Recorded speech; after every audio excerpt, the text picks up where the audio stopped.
Hello Internet, I hope you all had a great Christmas. If you don't celebrate Christmas, I hope you had a great weekend. It's Tuesday, and I'm actually going to remember to do Top 10 Tuesday on Tuesday this week. And this week's Top 10 Tuesday is Top 10 Books I Read in 2011. Unlike past Top 10 Tuesdays, this one really is in descending order. So 10 is Eureka Street by Falls Ward, and it takes place in Dublin, Ireland during the Irish uprising against the British. And this was particularly interesting to me because my grandfather grew up in Ireland, and that was just a subject that we weren't allowed to talk about. We weren't allowed to ask about, and after reading this book, I completely understand why he didn't want to talk about it.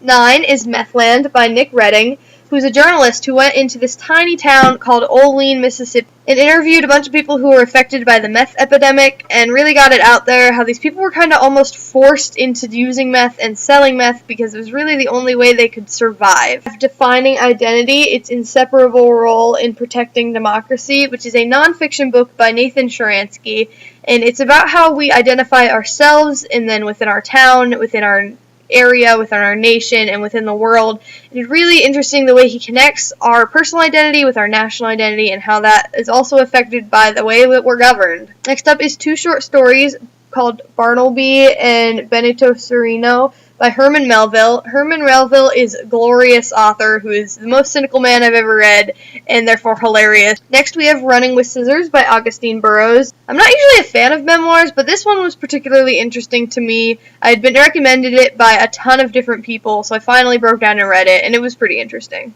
Number 5 is Frankenstein by Mary Shelley. I had been meaning to read this for a really long time, and I'm glad I finally made time to do it. The way she identifies that Frankenstein's monster is self-aware and knows that he's a monster is just amazing to me.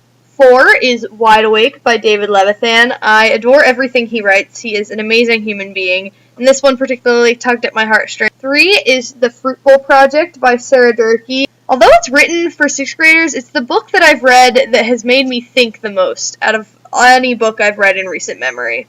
An author comes into a 6th grade classroom and has every student write a short story using these same elements.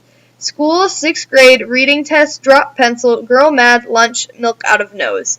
It is really, really cool the way every student came up with something completely original using the exact same elements. It's really cool how you take the exact same general elements and make drastically different stories out of them. 2 is Little Brother by Cory Doctorow, and I have talked about him before on this channel because I love him so much. He's writing the sequel to this right now, which is super, super exciting to me. Some of these kids who are put in prison by the national government because there was just a terrorist attack, and I learned a lot about computers and coding and hacking and stuff, and which is really cool to me, and I just love Cory Doctorow. And number 1 is The God Box by Alex Sanchez. It's about this teen, Paul, who grows up in a really conservative Christian town, but he just can't stop these dreams he's having about being wrapped in a guy's arm, and he hates himself for it. And then this new kid moves into town, Manuel, who is out and proud. He's not wearing rainbows or anything, but if people ask him his sexual identity, he says he's gay. But he's also a devout Christian, and that really shakes Paul. Growing up all his life, Paul was told that being gay was a sin, and that was just what he thought. And Manuel teaches him an entirely different way to read the Bible, an entirely different way to interpret this,